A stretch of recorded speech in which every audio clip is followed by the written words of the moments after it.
এখন ঈদ মানে কি? আনন্দ, এটা সবাই জানে আনন্দ। মুসলিমরা আনন্দটা কিভাবে প্রকাশ করবে সেটাও ইসলাম দিক নির্দেশনা দিয়ে দিয়েছে, যেটা অধিকাংশ মুসলিম কোরআন হাদিস থেকে সেই দিক নির্দেশনা নেয়নি। ঈদ নিয়েছে কিন্তু ঈদ কিভাবে পালন করবেন সেটা নেয়নি। রাসূল সাল্লাল্লাহু আলাইহি ওয়াসাল্লাম আমাদেরকে সেটাও জানিয়েছেন যে ঈদ মানে কি। রাসূল উল্লেখ করে নাম ধরে ধরে বলেছেন। রাসূলুল্লাহ সাল্লাল্লাহু আলাইহি ওয়াসাল্লাম বলেছেন, ইন্না হাযিহিল আইয়াম আইয়ামু আকলিন ওয়া শুরবিন ওয়া যিকরিল্লাহি তাআলা। এই যে দিনগুলো আছে, আরাফার দিন, ঈদের দিন, তারপরের 3 দিন তাশরিকের দিন, এগুলো হচ্ছে আল্লাহ সুবহানাহু ওয়া তাআলাকে স্মরণ করার নাম, আর খাদ্য খাওয়া, পান করা, খাওয়ানো, পান করানোর নাম। তার মানে ঈদের দিন মানে হলো আপনি খাবেন, খাওয়াবেন আর আল্লাহর জিকির করবেন, কিন্তু আল্লাহর নাফরমানি করবেন না। আল্লাহর স্মরণ করার নাম হচ্ছে ঈদের দিন, বিশেষভাবে আনন্দের সাথে যে আল্লাহ আমাদেরকে হেদায়েত করেছেন, আল্লাহ আমাদেরকে নিরাপত্তা দিয়েছেন। এই তো আল্লাহর দেওয়া পশু, আমার সন্তানকে আমি কোরবানি করিনি, একটা আল্লাহ আমাকে সামর্থ্য দিয়েছে, যার ফলে আমি এত বড় একটা জানোয়ার পশু কিনে কোরবানি করতে পারলাম। এই জন্য আপনি আল্লাহকে আরো বেশি স্মরণ করবেন। এটা হচ্ছে ঈদ। এবং ঈদ মানে হচ্ছে 2 রাকাত সালাত। ইমাম বুখারী রাহিমাহুল্লাহ তিনি তার পর্বই করেছেন, যাদের ঈদের সালাত ছুটে যাবে, যারা মহিলারা ঘরে আছে এবং যারা গ্রামে থাকে, তারা কি করবে? ঈদের মতো করে 2 রাকাত সালাত আদায় করবে। এটা তিনি বলেছেন, যাদের ঈদের নামাজ ছুটে যাবে, ঘরে যারা মহিলারা আছে এবং যারা গ্রামে গঞ্জে আছে, যাদের জামাত হয় না, বলেছেন এককভাবে তারা মাঠে ঘাটে থাকলেও ঈদের মতো করে 2 রাকাত সালাত আদায় করে নেবে। এটা বলে তিনি দলিল পেশ করেছেন। কেন? কারণ রাসূল বলেছেন, হাযা ইয়াউমুনা বা হাযা ঈদুনা আহলাল ইসলাম, এটা হচ্ছে মুসলিমদের ঈদের দিন। তার মানে কোনো ব্যক্তি যেন 2 রাকাত সালাত না পড়ে যেন বাকি না থাকে, সবার জন্য উন্মুক্ত করে রাসূলুল্লাহ সাল্লাল্লাহু আলাইহি ওয়াসাল্লাম উৎসাহিত করেছেন যে তারা যেন ঈদের 2 রাকাত সালাত আদায় করে নেয়। তাহলে আমাদের সালাফরা, আমাদের কোরআন হাদিস আমাদেরকে শিখায় ঈদ মানে হচ্ছে 2 রাকাত নামাজ। ঈদ মানে আনন্দ, মানে এটাই। এই জন্যই তো আপনি নামাজে এসে সুন্দর জামা কাপড় পরে ঈদের নামাজে আসলে যে আনন্দটা আপনি ফিল করেন, আপনি লক্ষ্য করে দেখেন তো, আপনার জীবনের যে কোনো উল্লাস আপনি করেন না কেন, একটা সময়টা আপনাকে ভোগাবে, কিন্তু এই আনন্দের মধ্যে কোনোদিন অতৃপ্তি কিছু আসে না। এটা আল্লাহ কর্তৃক। এই জন্য ঈদ মানে হচ্ছে 2 রাকাত সালাত, ঈদ মানে হচ্ছে খাওয়ানো, খাওয়া, আর ঈদ মানে হচ্ছে আল্লাহ সুবহানাহু ওয়া তাআলার জিকির করার নাম। এটা যেন আমরা না ভুলি। এবার আমরা চলে আসি ঈদের দিনে আপনি কিভাবে সুন্নাহগুলো আদায় করবেন। প্রথম যে পয়েন্টে আপনি উল্লেখ করবো, যেহেতু অনেকগুলো কথা যেটা দলিল না এটা আমরা বলবো না। যেমন ঈদের রাতে আমাদের সমাজের কিছু ব্যক্তিরা ঈদের রাতে বিশেষ আমল করে থাকে, তারা একটা বাতিল বা ধরেন দুর্বল হাদিসের উপরে ভিত্তি করে তারা এটা করে থাকে, আমরা সেটা আপনাদেরকে শিখাবো না। ঈদের রাতের বিশেষ কোনো ইবাদত নেই বা বিশেষ কোনো ফজিলত নেই, এই জন্য এই পয়েন্টটাকে আমরা স্কিপ করতেছি। ঈদের শুভেচ্ছা বিনিময়ে চলে আসেন। মুসলিমরা কিভাবে একে অপরকে ঈদের শুভেচ্ছা জানাতে পারে? পারে? হ্যাঁ পারে, তবে নিজে থেকে শুরু করবেন না। জ্ঞানী যারা, সম্ভ্রান্ত ব্যক্তি যারা, অনুসরণীয় যারা, তারা নিজে থেকে শুরু করবেন না, যাতে করে ওই ব্যক্তিটা মনে না করে যেটা হয়তো সুন্নাহ, এটা হয়তো আমল, এটা হয়তো ইসলাম না। তবে সাধারণ মানুষ যদি কেউ আপনাকে ঈদের শুভেচ্ছা জানায়, যদি ঈদ মুবারক বলে, আপনিও বলবেন ঈদ মুবারক। কেউ যদি বলে তাকাব্বালুল্লাহু মিন্না ওয়া মিনকুম, আপনিও বলবেন না তাকাব্বালুল্লাহু মিন্না ওয়া মিনকুম। মানে আপনি শুরু করবেন না। কেন? আসলে আমি আপনাকে দলিলগুলো দেখাই। ঈদের দিন কোনো ব্যক্তি কাউকে তাকাব্বালুল্লাহু মিন্না ওয়া মিনকুম বলতে পারে, এটা সালাফদের মধ্যে ছিল। যেমন খালিদ বিন মাদান কালা লাকিতু ওয়াসিলাতা ইবনুল আসকা, তিনি কিন্তু সাহাবী। ওয়াসিলা ইবনে আসকা হচ্ছেন সাহাবী। আমি তার সাথে সাক্ষাৎ হয়েছে ফি ইয়াউমে ঈদুল ফিতর, ঈদুল ফিতরের দিন তার সাথে আমার সাক্ষাৎ হয়েছে। আমি তাকে বললাম, কুলতু তাকাব্বালুল্লাহু মিন্না ওয়া মিনকা, আল্লাহ আমাদের এবং আপনার ইবাদতকে কবুল করুন। ফাকালা না, তিনি বললেন হ্যাঁ আল্লাহ কবুল করুন। তাকাব্বালুল্লাহু মিন্না ওয়া মিনকা, আল্লাহ আমাদের এবং তোমার ইবাদত কবুল করুন। তার মানে সাহাবীরা রিপ্লাই করেছে। তারপরে তিনি জবাব দিয়ে বলেন, ওয়াকালা ওয়াসিলা, তিনি বলেছেন লাকিতু রাসূলুল্লাহি সাল্লাল্লাহু আলাইহি ওয়াসাল্লাম ইয়াউমা ঈদুল ফিতর, আমি রাসূল সাল্লাল্লাহু আলাইহি ওয়াসাল্লামের সাথে এরকম ঈদুল ফিতরের দিন সাক্ষাৎ হয়েছে। আমি রাসূল সাল্লাল্লাহু আলাইহি ওয়াসাল্লামকে তোমার মতো অনুরূপ বলেছিলাম তাকাব্বালুল্লাহু মিন্না ওয়া মিনকা, তখন রাসূল বলেছেন না তাকাব্বালুল্লাহু মিন্না ওয়া মিনকা। কিন্তু আপত্তি হলো ওয়াসিলা ইবনে আসকা যে রাসূলকে কথা বলেছেন এই অংশটুকু দুর্বল। কিন্তু ওয়াসিলাকে যে জিজ্ঞাসা করা হয়েছিল কতটুকু পর্যন্ত সহিহ, এই হাদিসটি সুনানুল কুবরা লিল বাইহাকি 6994-তে রয়েছে। এখান থেকে আমরা যেটা জানলাম, রাসূল কিন্তু নিজে শুরু করেনি, সাহাবী রাসূলকে বলেছেন বা তাবি সাহাবীকে বলেছেন, কিন্তু সাহাবী নিজে থেকে বলেনি, মানে বড় যিনি তিনি বলেন। দ্বিতীয় আরেকটা দলিল নিন, আনাদহাম মাওলা ওমর ইবনে আব্দুল আজিজ, আব্দুল আজিজ রাহিমাহুল্লাহ কিন্তু দাস, তার সাথে সাক্ষাৎ হয়েছে। কালা কুননা নাকুলু লি ওমর ইবনে আব্দুল আজিজ ফিল ঈদাইনি, দুই ঈদের সময় আমরা ওমর ইবনে আব্দুল আজিজকে আমি বলতাম তাকাব্বালাল্লাহু মিন্না ওয়া মিনকা ইয়া আমিরাল মুমিনিন, ফায়ারুদ্দু আলাইনা ওয়ালা ইউনকিরু যালিকা আলাইনা, তিনি আমার কথার রিপ্লাই করতেন কিন্তু অপছন্দনীয় কোনো বাক্য বলতেন না, মানে এটাকে ইনকার করেন নাই, তিনি এটাকে সমর্থন করে গেছেন। ওমর ইবনে আব্দুল আজিজ কিন্তু জ্ঞানীদের মধ্যে একজন, তার বহু কথা ফতোয়া হিসেবে উদ্ধৃতি পেশ করে থাকে উলামাগণ, এবং ইসলামের অনেক বড় একজন ব্যক্তিত্ব। তো তিনি সুন্নাহ সম্পর্কে জ্ঞান রাখতেন। তো তাকে যখন ঈদের এইভাবে শুভেচ্ছা জানানো হতো, তিনি এটাকে ইনকার করতেন না, বরং অ্যাপ্রিশিয়েট করতেন, তার পক্ষ থেকে আবার তিনি রিপ্লাই করতেন। এই হাদিস সুনানুল কুবরা লিল বাইহাকি 6296-তে রয়েছে। আহমদ ইবনে হাম্বল রাহিমাহুল্লাহ থেকে দুইটা উক্তি পাওয়া যায়। তিনি বলেছেন, ক্বালা আহমদ রাহিমাহুল্লাহ ওয়ালা বাসা আইয়াকুলু রাজুলু লিররাজুল ইয়াউমুল ঈদ, একজন ব্যক্তি আরেকজন ব্যক্তিকে যদি ঈদের দিন এই কথা বলে তাকাব্বালাল্লাহু মিন্না ওয়া মিনকা, তাতে কোনো সমস্যা নেই, কোনো দোষণীয় নেই।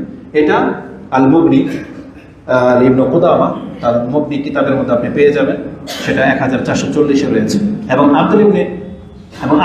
ইমাম আহমদ রাহিমাহুল্লাহর আরেকটা উক্তি হলো, এখন তার ফতোয়াটা দেখেন, কারণ তিনি যে সবগুলো হাদিস থেকে যেটা ধারণ করেছেন, তিনি এটাকে জায়েজ বলেছেন, কিন্তু তার ওপিনিয়নটা কি শুনেন। তিনি বলেছেন, লা আবতাদি বিহি আহাদান, কোনো ব্যক্তি যেন এটা শুরু না করে, তার মানে কোনো আলেম, কোনো বড় ব্যক্তিত্ব, তারা যেন এটাকে শুরু না করে নিজে থেকেই। ওই যে ফেসবুকে দেখবেন যে অনেকে লেখে তাকাব্বালাল্লাহু মিন্না ওয়া মিনকুম, ঈদুকুম মাবরুর, ঈদ মুবারক, সাইদান আলাইনা ওয়া আলাইকুম, মানে আপনি নিজে থেকে দিবেন না, তবে সাধারণ পাবলিক কেউ যদি আপনাকে ঈদ মুবারক বলে, আপনি প্রত্যুত্তরে বলতে পারেন ঈদ মুবারক। তবে ঈদ মুবারক শব্দটা, জুমা মুবারক, এই দিনের সাথে মুবারক শব্দটা যোগ করা, এটা তো কোনো সালাফদের নীতির নাই, কোরআন হাদিসে তো নাই, এটা আপনার যুক্তিতেও মিলবে না। বরকত মানে কিসের বরকত? ঈদ বা জুমা মুবারক কিসের বরকতের আপনি কথা বলতে চাচ্ছেন? কেউ বলে যে পবিত্র জুমা মুবারক, আল্লাহর দিন প্রত্যেকটা পবিত্র, শুধু আপনি জুমার সাথে পবিত্র কেন লাগাইলেন? খাস করা এটা শিয়াদের স্বভাব, তারা 5টা দেহকে পবিত্র মনে করে, এই জন্য আপনি পবিত্র শব্দটা জুমার দিন, ঈদের দিন পবিত্র শব্দ লাগাইতে পারেন না, এটা সুন্নাহর খেলাফ। তো তেমনি মোবারক শব্দটা ঈদের দিনের সাথে যায় না, কারণ এটা আনন্দের বিষয়, এখানে বরকতের কথা কেন আসলো? তো এগুলো আপনারা সালাফদের থেকে জেনে নেবেন, আমরা এর কোনো ভিত্তি পাচ্ছি না। তবে দেশাচার যদি বলেন মেনে নেওয়া যায়, দেশাচার এটা ইসলাম এটার পক্ষেও না বিপক্ষেও না, এই ধরনের বিষয়গুলোতে ছাড় রয়েছে। তা আহমদ ইবনে হাম্বল রাহিমাহুল্লাহর এই উক্তিটা খুব চমৎকার। আপনি নিজে থেকে এটাকে ইবাদত হিসেবে শুরু করবেন না, তবে কেউ যদি আপনাকে রিপ্লাই দেয় বা বলে আপনি উত্তর দেন, এটা আদব। জি, এটা ছিল ঈদের শুভেচ্ছা জানানো সম্পর্কে। কোলাকুলি সম্পর্কে কি বলবেন? এটা একটা অদ্ভুত আমল। আমাদের সমাজে কোলাকুলি কিভাবে হয়? ঈদের সালাম শেষ, উঠে ফিরবে, বাড়ি ফেরার পথে বাপ ছেলে কিন্তু একটু আগে ঘর থেকে বের হয়ে আসলো, চাচা ভাতিজা একসাথে একই বাড়ি থেকে বের হয়ে আসছে ঈদের দিন, তখন কোলাকুলি নাই। ঈদের মাঠ পর্যন্ত আসছে, কোনো কোলাকুলি, নামাজ শেষে বাসায় ফিরবে, উঠে সবাই কোলাকুলি করতেছেন, এটা ইসলামের কিছুই না, এটা ইসলামের কিছুই না। যদি আপনি ইসলাম মোতাবেক কোলাকুলি নিতে চান, মুআনাকা, এটা জায়েজ। কখন? প্রথম দেখাতে। যেমন আমি আজকে এখানে এসেছি, আমাকে যারা চিনেন বা আমি যাকে চিনি, অনেকদিন পরে দেখা, তখন আমরা যদি মুআনাকা করি, ডান কাঁধের সাথে ডান কাঁধ যদি এইভাবে জড়িয়ে ধরি, এটা হচ্ছে সুন্নাহ, হঠাৎ প্রথম দেখাতে। কিন্তু ঈদের দিন তো আপনি ধরেন ভাই বিদেশ থেকে আসছেন, আপনি হঠাৎ করে সকালবেলা চাচার সাথে দেখা, তো মুআনাকাটা তখন করে নেন, এটাই হচ্ছে ঈদ মুবারক, তখন করে নেন, এটা হচ্ছে সুন্নাহ। কিন্তু ঈদের নামাজ পড়ার পরে করবেন, এটা একটা অদ্ভুত ব্যাপার, এটা আমার মনে হয় না করাটাই উচিত, কারণ দেশাচার এই বিষয়গুলো ছেড়ে দিবেন। আর এমনি হঠাৎ দেখা হলে মুআনাকা করেন, এটা ইসলামিক আদর্শ বা ইসলামিক স্বভাব। জি, ঈদের দিনের অর্ধেক সিয়াম, আমাদের কিছু মুরব্বীরা এই শব্দটা ব্যবহার করে, বিশেষ করে মহিলারা, তারা ওই যে অর্ধেক দিন পর্যন্ত না খেয়ে থাকার কারণে এটাকে অর্ধ সিয়াম হিসেবে নাম দিয়েছে। আপনাদের সমাজে আছে কিনা জানি না, তবে বহু অঞ্চলে এটা আমি শুনেছি, এই জন্য এই পয়েন্টটা আপনাকে উল্লেখ করে দিই। কিসের ভিত্তিতে বলে? কারণ রাসূলুল্লাহ সাল্লাল্লাহু আলাইহি ওয়াসাল্লাম ঈদুল আযহা মানে কুরবানির ঈদে তিনি ঘর থেকে কিছু না খেয়ে বের হতেন, খালি পেটে বের হতেন। এসে কুরবানি করে ওই কুরবানির গোশত প্রথম খাওয়া, এটাকে সুন্নাহ হিসেবে প্রসিদ্ধ লাভ করেছে এবং এটা সুন্নাহর কাছাকাছি। এটাকে কি করা হয়েছে আমাদের সমাজে, গরু কাটতে কাটতে যেহেতু ভাগে শরিকানায় কুরবানি দেয়, ভাগ হবে তারপর না গোশত খাবেন, এটা করতে করতে 2টা বেজে যায়। তো যেই ব্যক্তি সকাল থেকে 2টা পর্যন্ত না খেয়ে কাটিয়ে দিল, পানি পর্যন্ত খেলো না, তো সিয়ামের মতোই, এই জন্য অর্ধেক সিয়াম হিসেবে তারা নামকরণ করেছে। তবে জেনে নেন, এই নিয়তে যদি কোনো ব্যক্তি উপবাস থাকেন তাহলে আপনি অপরাধী হবেন, নেকি তো পাবেনই না। অপরাধী হবেন কেন না? এটা রাসূলুল্লাহ সাল্লাল্লাহু আলাইহি ওয়াসাল্লামের আদেশের খেলাফ। রাসূল কি বলেছেন? قال سمعت رسول الله صلى الله عليه وسلم يقول لا يصلح الصيام في يومين। 2 দিন সিয়াম রাখা উচিতই হবে না, মানে ঠিকই হবে না, এটা সঠিকই হবে না। কোন 2 দিন? ইয়াউমুল আযহা ও ইয়াউমুন নাহার ও ইয়াউমুল ফিতর। এই 2 দিন আপনার ঈদ, মানে ঈদের দিন, খাদ্য খাওয়ানোর দিন, আপনি এই দিন সিয়ামের নিয়ত করাটাই আপনার অপরাধ। ইমাম মুসলিম হাদিসটাকে কোট করেছেন, যেটা আপনি 2563 পেয়ে যাবেন। মূলত ঈদের দিন পশু জবাই হওয়া পর থেকে খাদ্য খাওয়া, এটা একটা, আপনি না পারলে কোনো সমস্যা নাই, এই সুন্নাহ যদি আপনি পালন করতে না পারেন এটা আপনার জন্য না। তবে কর্তা যিনি, তিনি চাইলে এটা করতে পারেন যে কুরবানির গোশত আমি প্রথম খাবো রাসূলুল্লাহ সুন্নাহ হিসেবে, এটা আপনি করতে পারেন, কিন্তু এটা কোনো সিয়াম না। এবার আসুন অন্যান্য কাজগুলো এক নজরে দ্রুত বলে দিই। ঈদের দিন সবাই জানেন গোসল করা, আতর সুগন্ধি লাগানো এবং আপনার পছন্দনীয় পোশাকের মধ্যে ভালো পোশাক যেটা, সেটা আপনি পরিধান করবেন। ঈদের দিন সকাল সকাল ঈদগাহে যাবেন, কারণ ঈদগাহে সালাত আদায় করা এটা সুন্নাহ। রাসূলুল্লাহ সাল্লাল্লাহু আলাইহি সাল্লাম ঈদগাহে যেতেন। যদি কোনো বাধ্যবাধকতা, প্রতিবন্ধকতা, জায়গার সংকীর্ণতা, এইরকম কোন কারণ থেকে থাকে, তখন মসজিদ আমাদের জন্য উন্মুক্ত রয়েছে। রাসূলুল্লাহ সাল্লাল্লাহু আলাইহি ওয়াসাল্লাম তিনি যে ঈদগাহে যেতেন এবং রাস্তা পরিবর্তন করা, এটা সুন্নাহ।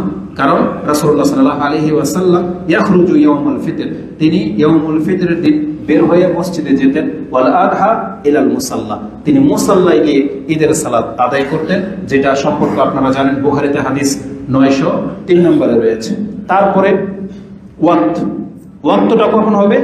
যত তাড়াতাড়ি সম্ভব, যেমন যেটাকে আমরা ইশরাক বলি, সালাতুল ইশরাক, তাই না? কখন পড়েন?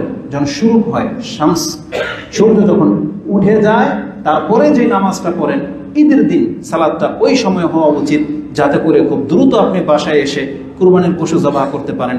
আমরা তো মনে করি যে আপনি সুন্নাহ মোতাবেক আমল করেন, তাহলে সকাল 9টা-10টা বাজে আপনি গোশত খাওয়ার মতো আপনি তৌফিক হয়ে যাবে। এই জন্য সুন্নাহর কাছাকাছি থাকার চেষ্টা করেন, যত দ্রুত সম্ভব ঈদগাহে যাবেন, সালাত শেষ করে চলে আসবেন এবং সম্ভব হলে রাস্তা পরিবর্তন করবেন। কানা ইয়াউমু ঈদিন খালাফাত তারিক, রাসূলুল্লাহ সাল্লাল্লাহু আলাইহি সাল্লাম রাস্তা পরিবর্তন করে ফিরতেন, যেটা বুখারীতে 986 রয়েছে। এবং সবচেয়ে ইম্পর্টেন্ট বিষয় হচ্ছে ঈদের দিনে যেটা আমাদের নারী জাতিকে আমরা মাহরুম করেছি, সেটাকে আবার প্রতিষ্ঠিত করতে হবে, যেটা রাসূলুল্লাহ সাল্লাল্লাহু আলাইহি ওয়াসাল্লাম তাদের হক হিসেবে রেখেছেন। সেটা হচ্ছে অবশ্যই ঈদের সালাতে বা ঈদগাহে নারীদের জন্য ব্যবস্থা করে দেবেন এবং তাদেরকে সাথে করে নিয়ে যাবেন।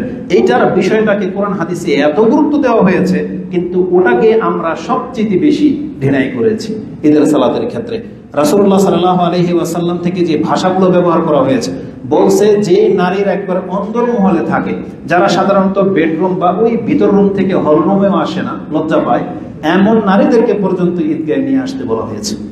এমন নারীদেরকে নিয়ে আসতে বলা হয়েছে যাদের বের হওয়ার মতো সুন্দর কোনো পোশাক নাই বা ভালো কোনো পর্দা করার মতো পোশাক নাই, বলা হয়েছে সেজন্য তার সাথীর একটা পোশাক বা জিলবাব, ওড়না নিয়ে যেন তারপরও একদিনের জন্য হলেও ধার করে হলেও যেন সে ঈদগাহে আসে।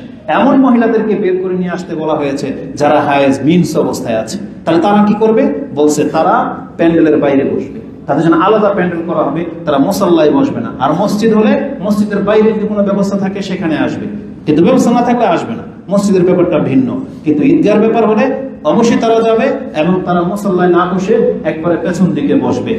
এতটা গুরুত্ব দেওয়া হয়েছে যে জিনিসটাকে, সেটা আমাদের সমাজে সবচেয়ে বেশি ডিনাই করা হয়, এটা মোটেও উচিত নয়। এই সম্পর্কে আমি যেটা দলিল হিসেবে পেশ করব, ইমাম বুখারী রাহিমাহুল্লাহ তিনি অধ্যায় কায়েম করেছেন। তিনি বলেছেন, বাবুন ইজা লাম ইয়াকুন লাহা জিলবাবুন ফিল ঈদ, ঈদের দিন যদি কারো জিলবাব পর্দা করার মতো না থাকে, তিনি পর্ব করেছেন, তার মানে সে অন্যের কাছ থেকে ধার করে হলেও যেন ঈদের সালাতে উপস্থিত হয়। এবং তিনি হাদিস পেশ করেছেন, عن حفصة بنت سيرين قالت امرأة فقالت يا رسول الله রাসূল বলেছেন যখন মহিলাদেরকে বের হয়ে আসতে তখন একটা মহিলা বলেছিল ইয়া রাসূলুল্লাহ আলা ইহদানা বাসুন ইযা লাম ইয়াকুন লাহা জিলবাবুন আমাদের কি কোনো সমস্যা হবে যদি কারো জিলবাব না থাকে ঈদের মাঠে না আসতে পারে?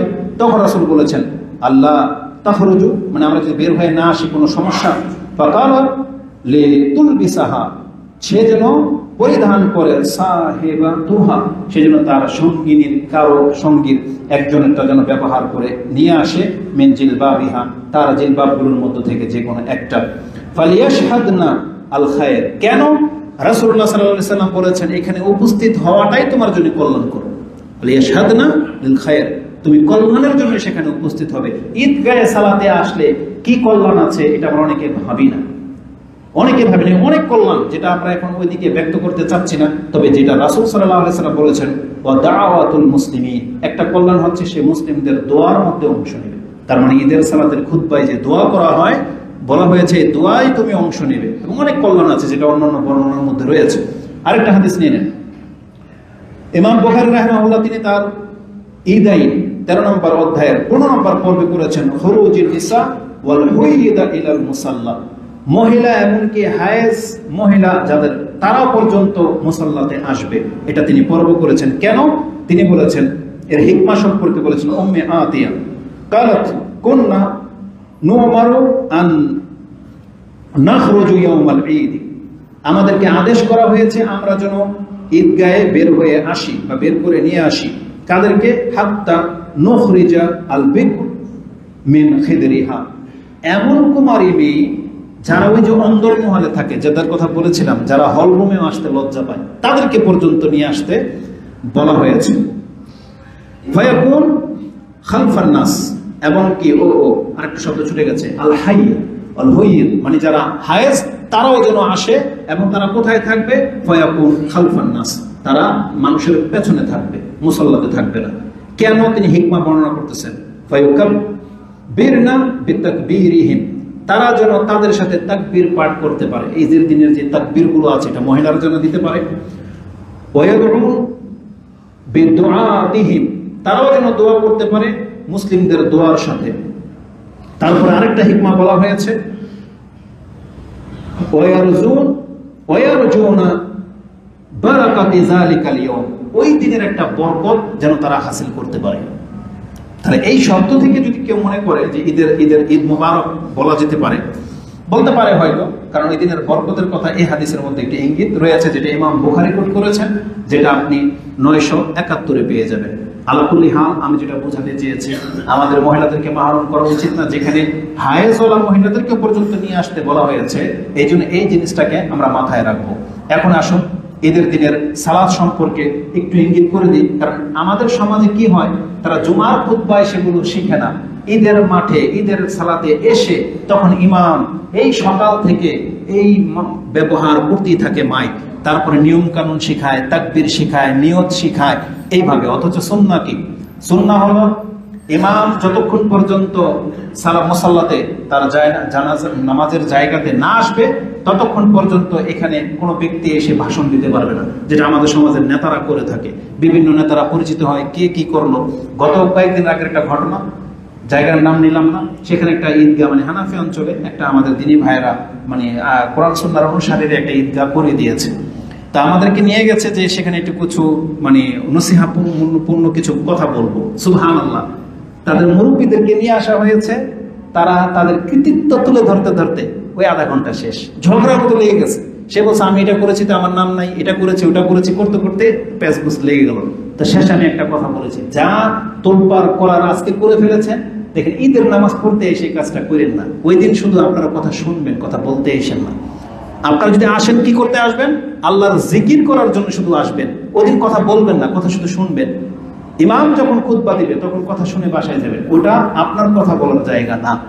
এই জন্য আমাদের সমাজের হুজুররা দেখবেন নেতারা ওই ঈদের নামাজের আগে এক বয়ান শেষ হয়ে যায়, যেটা রাসূল সাল্লাল্লাহু আলাইহি ওয়াসাল্লামের সুন্নাহর খেলাফ। এই জন্য আজকে শিখে নেন, ঈদের সালাত একেবারে সিম্পল, তাই না? ফজরের নামাজ, জুমার নামাজ আর ঈদের নামাজে কোনো পার্থক্য আছে? কোনো পার্থক্য নাই, একটা শুধু সুন্নাহ বেশি। সেটা কি? অতিরিক্ত 12 তাকবীর, অতিরিক্ত 12 তাকবীর। আর তাকবীর দেওয়া সহজ না। কোন সময় দিবেন? স্পষ্ট হাদিস রয়েছে আবু দাউদে, তিরমিজিতে, ইবনে মাজাতে। সেটা হচ্ছে কেরাত শুরু করার আগেই আপনি অতিরিক্ত তাকবীরগুলো দিয়ে নেবেন। এটা প্রথম রাকাতে। দ্বিতীয় রাকাতে সেম, প্রথম রাকাতে যা, দ্বিতীয় রাকাতেও তা। যেমন আজকে আমরা সূরা ফাতিহা পড়বো, তাই না? তাকবীর বলার পর সানা পড়বো, তারপর সূরা ফাতিহা পড়বো। এদের সালাতের পার্থক্য কি? সানা পড়ার পরে ওই সূরা ফাতিহা শুরু করার আগে অতিরিক্ত 7টা তাকবীর আমরা দেব। কেউ কেউ 6টা দেয়, তারা টোটাল 12টা দেয়। কিন্তু যেহেতু অতিরিক্ত 7টার কথা, 12টার কথা আসছে, এই জন্য আমরা মূল তাকবীর ছাড়া 12টাকে দেওয়াটাকে বেশি গুরুত্ব দিয়ে থাকি। তাহলে সূরা ফাতিহা পড়ার আগে কয় তাকবীর দিবে? 7 তাকবীর দিবে। দ্বিতীয় রাকাতে রুকু থেকে সাজদায় চলে গেলেন, সাজদা থেকে উঠলেন, এখন কেরাত শুরু হবে না? কেরাত শুরু হওয়ার আগে কি করবে? উল্টা মানে 5টা তাকবীর দিয়ে নেবে। একেবারে সিম্পল, নামাজ হয়ে গেল। কিন্তু এই নীতি যদি আপনি গ্রহণ না করেন, যদি ওই মাযহাবের উপর ভিত্তি করে করেন, তারা কি করে?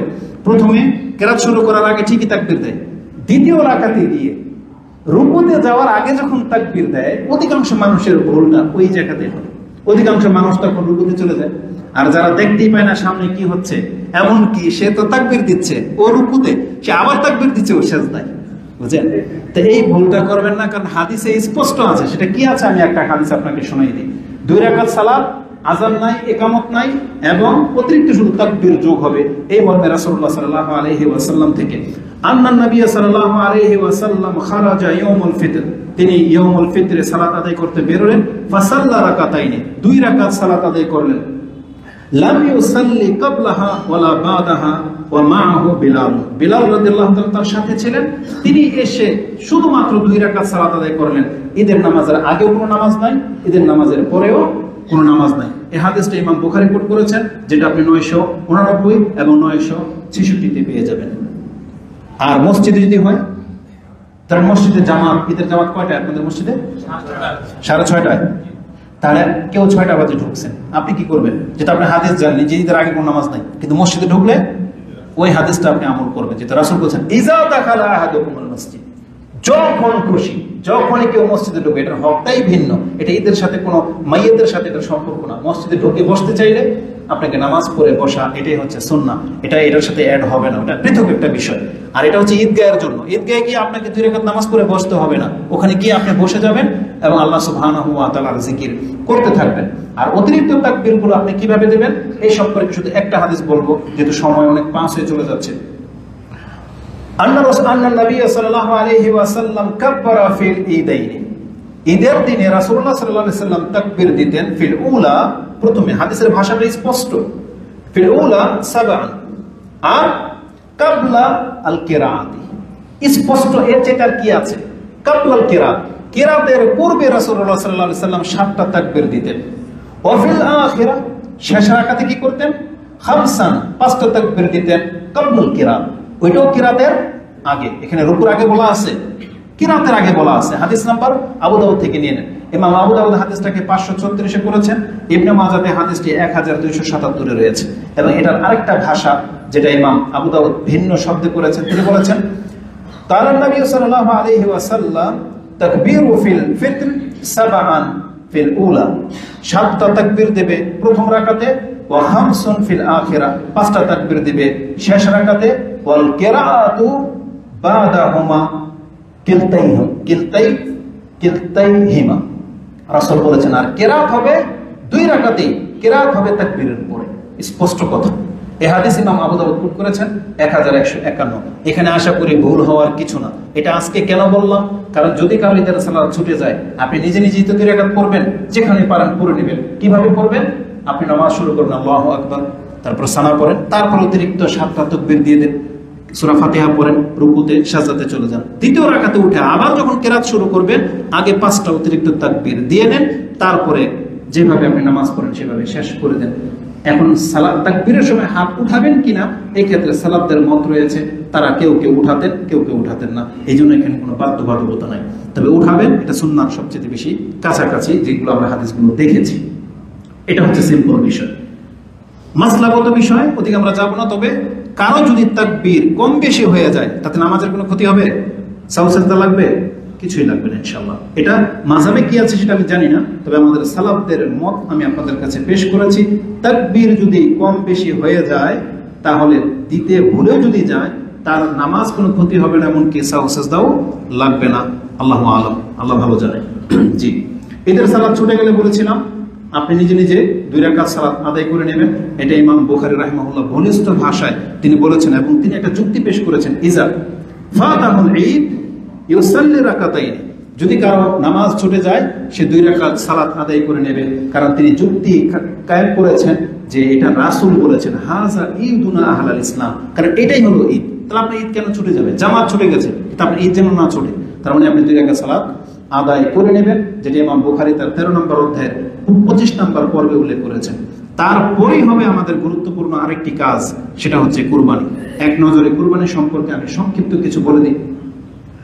যে আল্লাহ সুবহানাহু ওয়া তাআলা আমাদের একটা নীতি শিক্ষা দিয়েছেন, কোরআন ইঙ্গিত রয়েছে। আল্লাহ বলেছেন ফাসাল্লি লিরাব্বিকা ওয়ানহার, তুমি তোমার রবের জন্য সালাত আদায় করো। তারপরে বলেছেন কুরবানি করো। রাসূলুল্লাহ সাল্লাল্লাহু আলাইহি ওয়াসাল্লাম তিনি এই সিরিয়ালটাকে মেনটেন করতেন। তিনি আগে নামাজ পড়তেন, তারপরে খুতবা হতো, তারপরে গিয়ে তিনি কুরবানি করতেন। কোনো ব্যক্তি যদি সালাতের আগে কুরবানি করে ফেলে তার এটা পশু হালাল, খেতে পারবে, কিন্তু সে কুরবানির নেকিটা পাবে না। এজন্য এই ভুল কেউ করবেন না, কারণ রাসূলুল্লাহ সাল্লাল্লাহু আলাইহি ওয়াসাল্লাম বলেছেন যে ব্যক্তি ফামান যাবাহা বা'দা সালাহ ফাকাদ তাম্মা নুসুকু ওয়া আসাবা সুন্নাতাল মুসলিমিন, যেই ব্যক্তি কুরবানি করবে নামাজের পরে তাহলে সেই ব্যক্তি সুন্নাহর মোতাবেক করলো এবং তার কুরবানি হিসেবে গ্রহণযোগ্য হবে। তো এই জন্য প্রথম সিরিয়াল ভাবে আমরা 2 রাকাত সালাত আদায় করব, তারপরে খুতবা শুনবো, তারপরে এসে আমরা পশু জবাহ করব। পশু জবাহ করার ক্ষেত্রে শুধু 2টা মূলনীতি আপনাকে মাথায় রাখতে হবে। সেটা হচ্ছে রাসূলুল্লাহ সাল্লাল্লাহু আলাইহি ওয়াসাল্লাম বলেছেন লা তাসবাহু ইল্লা মুসিন্নাতান, কোনো ব্যক্তি যেন দাতা পশু ছাড়া জবাহ না করে। যারা পশু খরিদ করে ফেলেছেন তো করে ফেলেছেন, এটা আপনার অজ্ঞতা হবে যদি আপনি দাঁতের দিকে লক্ষ্য না রেখে থাকেন। যেই সে একটা কিনে ফেলেছেন এটা ভুল করেছেন। কখনই পশু দাঁতছে কিনা সেটা না জানলে আপনি কিনবেন না। আরো আশ্চর্যের ব্যাপার হচ্ছে নেট থাকলে, নেট আমাদেরকে দুনিয়ার কত কিছু দেখায়। সুবহানাল্লাহ, এক ব্যক্তি দেখলাম হাটের মধ্যে সে মানুষের দাঁত যেমন আলগা লাগায়, গরুর আলগা দাঁত লাগাই নিয়ে আসছে। চিন্তা করা যায় ব্যবসায়ী কতদূর পর্যন্ত গেছে। আল্লাহ এদেরকে হেদায়েত দান করুন। এ টাকা হালাল হবে না আপনার কারণে এই ব্যক্তির কুরবানির মতন একটা ইবাদত নষ্ট আপনি করে দিচ্ছেন। এখানেও দুর্নীতি, এগুলো আসলে দেখার বাকি ছিল, যেগুলো আমরা দেখতে পেয়েছি। এই জন্য একটু ধৈর্য টেরে দেখেন যে উঠা যায় কিনা। আবার আঠা দিয়ে লাগাইলে একটু কিছু করার নাই, তকদির। এই জন্য একটু মোটা সোটা দেখে কিনেন, যারা কিনেন নাই। আর যারা কিনে ফেলেছেন আল্লাহর কাছে ভিন্ন কিছু আশা করেন ইনশাআল্লাহ।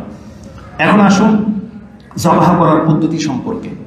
জবাহ করা সম্পর্কে রাসূলুল্লাহ সাল্লাল্লাহু আলাইহি ওয়াসাল্লাম থেকে স্পষ্ট দিক নির্দেশনা রয়েছে যে অবশ্যই যিনি জবাহ করবেন তার চাকু যেন ধারালো হয়, রাসূলুল্লাহ সাল্লাল্লাহু আলাইহি ওয়াসাল্লাম বলেছেন। তার থেকে হাদিসটাকে এমন চমৎকার ভাষায় ব্যক্ত করা হয়েছে, তিনি বলেন শাদ্দাদ বিন আউস ক্বালা হাফিজতুহুমা আর রাসূলুল্লাহ সাল্লাল্লাহু আলাইহি ওয়াসাল্লাম, আমি রাসূলুল্লাহ সাল্লাল্লাহু আলাইহি ওয়াসাল্লামের কাছ থেকে 2টা জিনিস খুব ভালোভাবে হিফজ করে রেখেছি। 2টা কথা। ক্বালা ইন্নাল্লাহা কাতাবাল ইহসানা আলা কুল্লি শাই, আল্লাহ সুবহানাহু ওয়া তাআলা সবকিছুর সাথে ইহসান শব্দটা রেখেছেন। মানে আপনি যদি কর্মকার রাখেন, আপনি যদি কারো ভাড়ায় চড়েন, আপনি যদি কোনো কৃতদাস পান, আপনি যদি কাউকে হত্যা করেন, ব্যক্তি হোক বা পশু হোক, ন্যায়সঙ্গত কারণে, তার বলা হয়েছে ইন্নাল্লাহা কাতাবা আলাল ইহসান আলা কুল্লি শাই, প্রত্যেক কিছুর উপরে আল্লাহ ইহসান করতে বলেছেন, মানে নিষ্ঠার সাথে ইনসাফ করতে বলেছেন। এটা আপনাকে থাকতে হবে যদি আপনি মুসলিম হয়ে থাকেন। তারপর উদাহরণ দিতে গিয়ে বলেন ফাইজা কাতালতুম ফাহসিনুল কিতলা, আপনি কখন মানুষকে হত্যা করেন বলেন তো? একজন মুসলিম একজন মানুষকে হত্যা করবে কখন জায়েজ হতে পারে? যুদ্ধের ময়দানে আপনি কোনো কাফেরকে সামনে পেয়ে গেছেন, আপনি হত্যা করবেন, কিন্তু আপনি এমন রেগে গেছেন যে তোরে কাফের আজকে পাইছি, এখন তার চোখ তুলে ফেলবেন, খোঁচায় খোঁচায় মারবেন, অঙ্গহানি করবেন, তাকে তিলে তিলে যেটাকে মারা হয় এভাবে মারবেন নাকি ইসলামের দিক নির্দেশনা রয়েছে? এখানে ইসলামের দিক নির্দেশনা রয়েছে। আপনি তো ওকে মারতেছেন আল্লাহর নির্দেশে, কিন্তু ওর প্রতি ইহসানও আল্লাহ করতে বলেছেন। ওকে মেরে ফেলাটাই হচ্ছে হুকুম, ওকে আর তিল তিলে মারতে আল্লাহ বলে নাই। ঠিক তেমনি কিসাসের ক্ষেত্র ছাড়া যাকে মারা হবে আইনত যে কোনো বিষয়ে তাকে 1 কূপে দেখবেন কেটে দেওয়া হয়, কিন্তু যেই ব্যক্তি অন্যকে 3 কূপে মেরেছে ইসলামের বিধান ওকেও 3 কূপে মারা হবে। এটা হচ্ছে ইনসাফ। আল্লাহ সুবহানাহু ওয়া তাআলা বলেছেন, ইযা কাতালতুম ফাআহসিনুল কিতলা ওয়া ইযা যাবাহাতুম ফাআহসিনুজ যিবহ। এই যে যাবাহা করা, এটা পশুর ক্ষেত্রে চলে আসছে। যখন তোমরা কোনো পশুকে যাবাহা করবে, তাহলে জবাহ করার ক্ষেত্রেও তোমরা এই পশুর সাথে সদাচরণ করবে, ইনসাফ করবে। এবং রাসূলুল্লাহ সাল্লাল্লাহু আলাইহি ওয়াসাল্লাম বলেছেন, ওয়ালিউরিহ আহাদুকুম শাফরাতাহু। শাফরা বলা হয় ব্লেডকে। শাফরা কিন্তু চাকু না, মানে এমন একটা অস্ত্র নেবেন যেটা ব্লেডের মতো তীক্ষ্ণ, যাতে ছোঁয়া মাত্র চামড়া রক্ত সব কেটে বেরিয়ে যায়। কারণ আপনি যখন পোষ দিবেন, সাথে সাথে যখন রগগুলো কেটে যাবে, এই গরু কিন্তু নিস্তেজ হয়ে যাবে, ওর কোনো ব্যথা ট্যাথা কোনো কষ্ট হবে না। তারপরেও যতই লাফালাফি করুক বা দাপড়াচ্ছে, এটা ওর কোনো কষ্টের কারণ না। এটা রক্ত বেরোলে এটা এমনটাই হয়, প্রত্যেক ব্যক্তির সাথে তাই হবে। কিন্তু তার মূল কষ্টটা হচ্ছে চামড়াটা কাটা পর্যন্ত এবং রগটা কাটা পর্যন্ত। এই জন্য ব্লেডের মতো তীক্ষ্ণ ছুরি নিতে বলা হয়েছে। রাসূল বলেছেন, কেন তীক্ষ্ণ ব্লেড লাগবে? যাতে করে পশুটা মানে আরাম পেয়ে যায়। এটা বলতেছেন রাসূলুল্লাহ সাল্লাল্লাহু আলাইহি ওয়াসাল্লাম। হাদিস আছে কোথায়? মুসলিমে। আমি এই হাদিসটাকে অমুসলিমদেরকে এবং ওই ব্যক্তিদেরকে মেসেজ দিতে চাই, কোনো ব্যক্তি যদি কোনো নীতির উপরে ভিত্তি করে কোনো ধর্ম গ্রহণ করতে চায়, যে আমি ওই ধর্মটা গ্রহণ করব যে ধর্মের সব থেকে নীতি উত্তম, আমি মনে করি হাদিসটাকে তাকে একবার ফলো করা উচিত। যে আল্লাহ সুবহানাহু ওয়া তাআলা আমাদের জন্য ইবাদত রেখেছেন যে আমরা পশু জবাই করে খাই, কিন্তু সেখানেও ইসলাম বলেছেন একটা পশুর সাথে ইনসাফ করতে। এটা ইসলাম, সত্য ধর্ম, আল্লাহ প্রদত্ত বিধায় এই ধরনের বিধানগুলো আপনি পাবেন। এজন্য আমরা তাদেরকে বলবো ইসলামের এই সৌন্দর্যময় দিকগুলো তারা যেন একটু লক্ষ্য করে। আপনি দেখেন অন্য ধর্মের, যেমন হিন্দুরা মরে গেলে ওদের লাশের সাথে যে কি করা হয়, তারা যেন একবার মুসলিমদের দিকে তাকায়। মুসলিম যত বড় পাপী হোক, তাকে এতটা সম্মানের সাথে দাফন করা হয়, এর অন্য কোনো ধর্মে আপনি দেখাতে পারবেন না। তাই এগুলো বিশেষ করে দেখে মানুষের ইসলাম গ্রহণ করা উচিত। আল্লাহ যেন তাদেরকে হেদায়েত দান করে। আমিন। যাবাহ করবেন কিভাবে? কি দোয়া? এত লম্বা চূড়া দোয়া নাই। কি বলবেন? বিসমিল্লাহ আর আল্লাহু আকবার, যথেষ্ট। যদি কেউ আল্লাহু আকবার বলতে ভুলে যায়, সমস্যা আছে, কিন্তু বিসমিল্লাহ বলতে ভুলে গেলে এটা সমস্যা হতে পারে। তো এই ক্ষেত্রে বিসমিল্লাহ যেন না বলেন, কিন্তু আমাদের সমাজের মানুষ এখানে শয়তান এখানে বিভ্রান্ত করে। বিসমিল্লাহর সময় কোনো হয়ে হলো নাই, দেখবেন আল্লাহু আকবার যখন বলে সবাই একসাথে চিৎকার দেয়, তখন ইমামের বিসমিল্লাহ ভুলে যাওয়ার সম্ভাবনা রয়েছে। এই জন্য বিসমিল্লাহ স্মরণ করাই দিয়ে, ঠিক আছে? কারণ আল্লাহ সুবহানাহু ওয়া তাআলার নামটা হচ্ছে বড় না, শুধু বিসমিল্লাহ। দেখেন, বিসমিল্লাহ আর বিসমিল্লাহির রহমানির রহিম, এই দুইটা বাক্যের মধ্যে ডিফারেন্স কি জানেন? লিখতে এবং পড়তে কি লাগবে? বিসমিল্লাহির রহমানির রহিম। আপনি কাউকে লিখতে পাঠাইছেন, তাহলে পুরাটা লিখতে হবে। পড়বেন আপনি, এখন কোরআন পড়বেন, যাই পড়েন, কি ব্যবহার করবেন? বিসমিল্লাহির রহমানির রহিম। লেখার পড়ার ক্ষেত্রে আর যত জায়গায় ব্যবহার করবেন সেটা কি? শুধু বিসমিল্লাহ। খাদ্য খাওয়ার সময়, ঘর থেকে বের হওয়ার সময়, বাথরুমে ঢুকতে বেরোতে, মসজিদ থেকে ঢুকতে বেরোতে, সব ক্ষেত্রে কি? বিসমিল্লাহ। আশা করি একবার সিম্পল ভাবে বললাম, কথাটা বুঝে থাকবে। পড়া আর লেখার ক্ষেত্রে পুরাটা, আর ব্যক্তি জীবনে সব ক্ষেত্রে শুধু বিসমিল্লাহ। তো কুরবানির সময় কি? বিসমিল্লাহ। আসুন আপনাকে দলিল দিয়ে দেখাই। রাসূল সাল্লাল্লাহু আলাইহি ওয়াসাল্লাম কি বলতেন?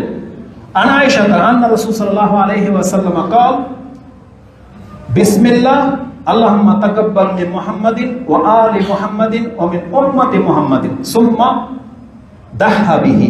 রাসূলুল্লাহ সাল্লাল্লাহু আলাইহি ওয়াসাল্লাম বলতেন বিসমিল্লাহ। কি বলতেন? বিসমিল্লাহ। তাহলে বিসমিল্লাহ এতটুকু শব্দ আপনি বলবেন। এই হাদিস ইমাম মুসলিম কোট করেছেন, 3637 এ রয়েছে। তো বিসমিল্লাহ এবং তাকবীর পাঠ করতে হবে। এটা দলিল কি? ইমাম বুখারী রাহিমাহুল্লাহ 5128 তিনি বলেছেন, আন্না রাসূল সাল্লাল্লাহু আলাইহি ওয়াসাল্লাম ইনকাফা ইলা কাবশাইনি, তিনি দুইটা দুম্বার দিকে গেলেন বা বকরির দিকে গেলেন, আকরানাইনি আমলাহাইনি, দুই কালার বিশিষ্ট, দুই শিং বা দুই কান, লম্বা লম্বা কান বিশিষ্ট, শিং বিশিষ্ট, ফাযাবাহুমা বিয়াদিহি, রাসূল তার নিজের হাতে দুইটাকে জবাহ করলেন। এই ক্ষেত্রে এটা একটা সুন্নাহ, প্রত্যেক কর্তার জন্য এটা সাহসী হওয়া দরকার। আপনি আপনার পশু নিজে কুরবানি করবেন, যাতে আপনার আর কোনো সন্দেহ বা সংশয় না থাকে। আপনার উপর আপনার কনফিডেন্স থাকতে হবে।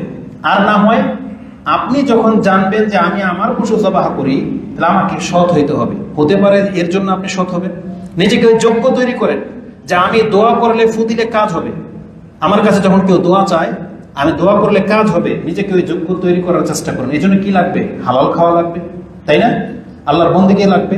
ঠিক তেমনি আপনি জবাহ করবেন, আপনার জবাহটা গ্রহণযোগ্যতা হবে, আপনাকে এই মানে নিয়ে আসতে হবে। এটা হচ্ছে একটা মুসলিম। এই একটা মুসলিমকে এতটা হইতে হবে যে আমি দোয়া করবো আল্লাহর কাছে, আল্লাহ আমার দোয়া কবুল করবে না, আমি নিজেকে এত অযোগ্য কেন করব। আমি আমার পশু জবাহ করবো, আল্লাহ করবে না, আপনার চাইতে অন্যের প্রতি আপনার এত আস্থা কেন হুজুর দেখে। তাই তার মানে তাহলে আপনাকে আপনার জায়গায় ফিরে আসতে হবে যে আমি তো নামাজি, এটা হালাল খাই, নাকি আপনাকে একবারে পুরো সার্টিফিকেট ডিগ্রি আলেমদারি হইতে হবে, সৎ হইতে হবে, মুসলিম হইতে হবে, তাই না? কারণ আল্লাহ কেবল মুত্তাকিদরা গ্রহণ করে। এখন আপনি ইমাম সাহেব আমি মুত্তাকি নাকি এটা আপনি কেমনে জানেন? এই জন্য নিজের কনফিডেন্স তৈরি করেন। আল্লাহ তুমি মুসলিমদেরকে তৌফিক দান করো। এই জন্য নিজের হাতে কুরবানি করার চেষ্টা করবে, এটা সুন্নাহ। আর বলে দিলাম কি বলবেন, বিসমিল্লাহ আল্লাহু আকবার। আর নিয়তটাকে প্রশস্ত করেন, মানে আপনি কর্তা, একটা কুরবানি কিনেছেন, আপনার ৩-৪ জন পোলাপান, একটা মাত্র বউ, তাই না? বেশি থাকলে না বেশি বলতাম। নিয়মটাকে প্রশস্ত করেন। রাসূলুল্লাহ সাল্লাল্লাহু আলাইহি সাল্লাম যখন তিনি বকরি কুরবানি করেন, তিনি ভাষাটা কি ব্যবহার করেছেন? আল্লাহুম্মা তাকাব্বাল মিন মুহাম্মাদিন ওয়া আলি মুহাম্মাদিন ওয়া মিন উম্মতি মুহাম্মাদিন। আল্লাহ তুমি আমার পক্ষ থেকে, আমার পরিবার এবং আমার সমস্ত উম্মতের পক্ষ থেকে একটা বকরি কবুল করো। চিন্তা করা যায়? তার মানে আল্লাহ সুবহানাহু ওয়া তাআলা যদি কাউকে নেকি দিতে চান, একটা বকরিতে সম্ভব কি সম্ভব না? সম্ভব। আর আপনি এত বড় একটা গরু দিচ্ছেন, আপনি আপনার বংশকে যোগ করেন, না করছে কি নানির বংশকে যোগ করেন, নানার বংশকে যোগ করেন, নেকি কে দিবে? আল্লাহ। তাহলে আপনার তো সংকীর্ণ কেন? আপনি বলেন আল্লাহ তুমি আমার পরিবার, আমার বংশের পক্ষ থেকে কবুল করো। দলিল তো আপনার সামনে, তাই না? এই জন্য মনকে সংকীর্ণ করবেন না, উদার করেন। এই কথাটা রাসূল সাল্লাল্লাহু আলাইহি ওয়াসাল্লাম ওই ব্যক্তিকেও বলেছিল, যে ব্যক্তি প্রস্রাব করেছিল মসজিদে, আর সব সাহাবী যখন তাকে ঘিরে ধরেছিল, রাসূল সাল্লাল্লাহু আলাইহি ওয়াসাল্লাম বলছে তাকে ছাড়ো ছাড়ো। সেই ব্যক্তি যখন দেখলো মুহাম্মদ সাল্লাল্লাহু আলাইহি ওয়াসাল্লাম এত উত্তম আচরণ করেছে, সে তখন দোয়া করে আল্লাহকে বলছে, আল্লাহ তুমি আমাকে এবং মুহাম্মাদের উপর রহম করো। তখন রাসূল সাল্লাল্লাহু আলাইহি ওয়াসাল্লাম বলতেছেন যে আল্লাহ তো অসীম, এদেরকে কেন মাহরুম করা হইল? তার মানে আল্লাহর কাছে সবার জন্য যদি আপনি চান, আল্লাহর কোনো ঘাটতি হবে না। যে নিয়তটাকে প্রশস্ত রাখেন, এবং রাসূল সাল্লাল্লাহু আলাইহি ওয়াসাল্লাম শিক্ষা দিয়েছেন যে এইভাবে নিয়ত করতে হয়। তাহলে আজকের এই খুতবাতে আমরা কি আদব জানলাম? আপনি পশম উত্তম দেখে কিনবেন, নিজের হাতে জবাহ করার চেষ্টা করবেন। দোয়ার মধ্যে সিম্পল দুইটা বাক্য, কি? বিসমিল্লাহ আল্লাহু আকবার। আরবিতে না পারলে আপনি বলবেন আল্লাহ তুমি আমার পরিবারের এবং আমার বংশের পক্ষ থেকে কবুল করো। পারবেন না ইনশাআল্লাহ? আল্লাহ সহজ করুন, আমিন। এরপর গুরুত্বপূর্ণ বিষয় হচ্ছে গোশত বন্টন। এই ক্ষেত্রে আমি তেমন কিছু বলবো না, আপনার নীতির উপর আপনাকে ছেড়ে দিলাম। শুধুমাত্র একটু ইঙ্গিত আমি আপনাকে দিয়ে দিব। আল্লাহ সুবহানাহু ওয়া তাআলা আমাদেরকে বলে দিয়েছেন, বান্দা তোমার গরুর এক ফোঁটা রক্ত আমার কাছে পৌঁছবে না। গোশত দূরের কথা, গোশত দরকার, তোমার রক্ত আমি চাই না। কেন রক্তের কথা বললাম জানেন? হিন্দুরা আমাদের দেবদেবীদের জন্য যখন পশু জবাই করে, দেখবেন গোশত তো দেয় না, রক্ত মাখিয়ে দেয়। আল্লাহ আমার এটাও প্রয়োজন নাই। আমি আল্লাহ তোমার এই পশু থেকে আমি কোনো কিছু চাই না, কিন্তু তোমার কোন জিনিসটা আমার কাছে পৌঁছবে? বলেন কি? তাকওয়া, যেটা আল্লাহ ইঙ্গিত করে দিয়েছেন, বলেছেন সরাসরি। আল্লাহ সুবহানাহু ওয়া তাআলা বলেছেন, কালা ইন্নামা ইয়াতাকাব্বালুল্লাহু মিনাল মুত্তাকিন। আল্লাহ বলেছেন আমি কিন্তু মুত্তাকি ব্যক্তিটাকে গ্রহণ করে থাকি। এখন আপনার পশুর গোশত আপনি কয় ভাগ খাবেন, রাখবেন, কাকে কতটা দিবেন, এটা দিয়ে কি প্রকাশ পাবে? আপনার তাকওয়া প্রকাশ পাবে। আর আপনি মুত্তাকি হলে আল্লাহ বলেছেন আমি কিন্তু মুত্তাকিটাকে গ্রহণ করে থাকি। এজন্য আপনি কয় ভাগ কতটা দিবেন ওটার ধার্য আমরা করব না, ওটা আপনার পরিবার, আপনার নীতির, আপনার সমাজের উপরে ছেড়ে দিলাম। আপনি ভালো জানেন আপনার কয়জন আত্মীয় স্বজন আছে গরিব, কাদের কতটুকু গোশত পাওয়ার হক রাখে, এটা আপনি ভালো করেই জানেন। কিন্তু আপনি নিজে থেকে যখন ডিসাইড করে নিয়েছেন এক রান যাবে ওই মেয়ের জামাইয়ের বাসায়, আরেক রান যাবে বিয়ের ওই বারের বাসায়, এইভাবে নির্ণয় করলেও হবে না। নির্ণয় করতে হবে কিসের ভিত্তিতে? অভাবের ভিত্তিতে, সম্পর্কের ভিত্তিতে। খালা, ফুফু, চাচা, মামা যারা অভাবী তারা বেশি হক রাখে বিয়ে বাড়ির চেয়ে। এই জন্য এগুলো আপনারা মাথায় রাখবেন। আল্লাহ সুবহানাহু ওয়া তাআলা বলে দিয়েছেন যে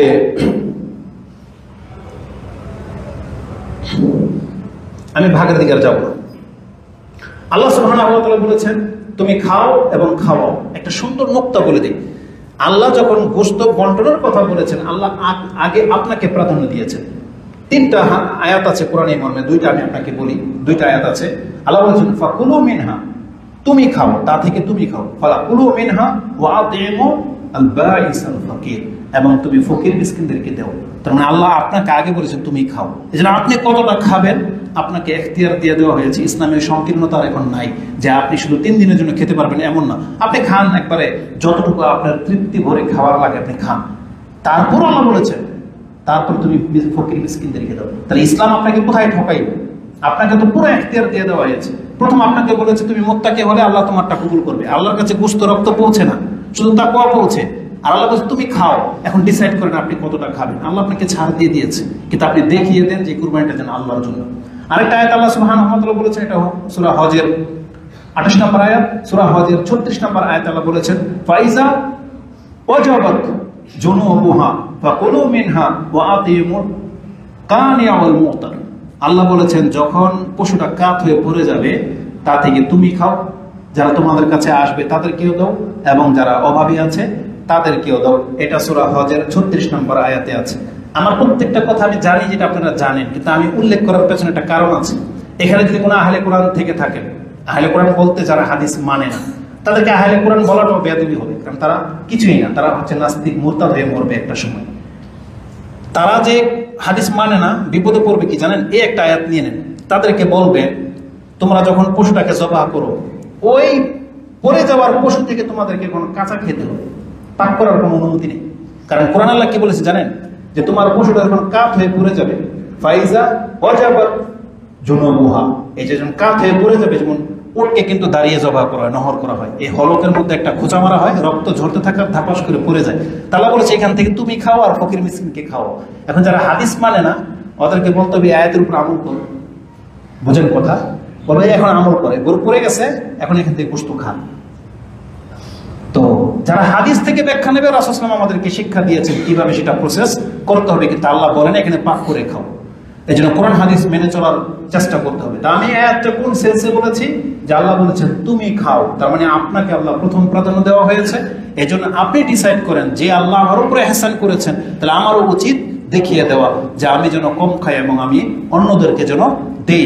কারণ সূরা ইনসানের মধ্যে আল্লাহ সুবহানাহু ওয়া তাআলা বলে দিয়েছেন আল্লাহর বান্দারা কেন অন্যকে দেয়, ইন্নামা নুতিমুকুম লিওয়াজহিল্লাহ লা নুরিদু মিনকুম জাযাআন ওয়ালা শুকরা। আমি কোন কারো ব্যক্তির রেসপেক্ট পছন্দ করি না, থ্যাঙ্কস বলবে, জাযা বলবে, দরকার নাই, আমি আল্লাহর জন্য দিয়েছি। এই কুরবানি যদি আল্লাহর জন্য হয়ে থাকে, তাহলে আপনার কুরবানিতে যেন আপনার আত্মীয় স্বজন বেশি খুশি হয় যে আমার ভাগিনা কুরবানি দিলে আলহামদুলিল্লাহ আমার ঘরে যথেষ্ট মাংস থাকে, আমার ভাতিজা কুরবানি দিলে আমার গোশতের অভাব পড়ে না, এটা যেন আপনার আত্মীয় স্বজনের মুখ থেকে বের হয়। আর নাকি এমন বেরোবে যে কুরবানি করেছে এক মোট পাঠাইছে, এমনটা যেন না হয়। আল্লাহ সুবহানাহু ওয়া তাআলা তুমি আমাদের কুরবানিকে কবুল করো, আমিন।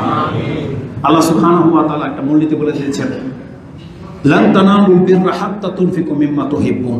তোমরা যা পছন্দ করো সেটা যদি আল্লাহর জন্য কুরবানি করতে না পারো, তাহলে তুমি জান্নাতের নাগাল পর্যন্ত পাবে না। এটা সূরা আলে ইমরানের 92 নম্বর আয়াতে পেয়ে যাবেন। আমি কিন্তু অনেক কথা ছাটকাট দিয়ে বলেছি, তারপরেও কিন্তু একটা বেজে যাচ্ছে।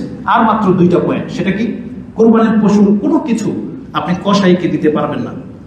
যতটা পয়েন্ট বলেছি এটা কি কোনো অযৌক্তিক কোনো কিছু, বাড়তি কোনো কিছু? কিন্তু অনেক কথা কিন্তু থেকে যাচ্ছে। তারপরেও এই খুতবাগুলো লম্বা হওয়ার পেছনে মূল কারণ হলো কারণ সময়টা এমন পরিস্থিতিতে পৌঁছে গেছে, এই প্রত্যেকটা কথা জরুরি, যেটা ঈদের মাঠে হয়তো আপনাকে না শুনতে হবে। তো আপনি কি করবেন?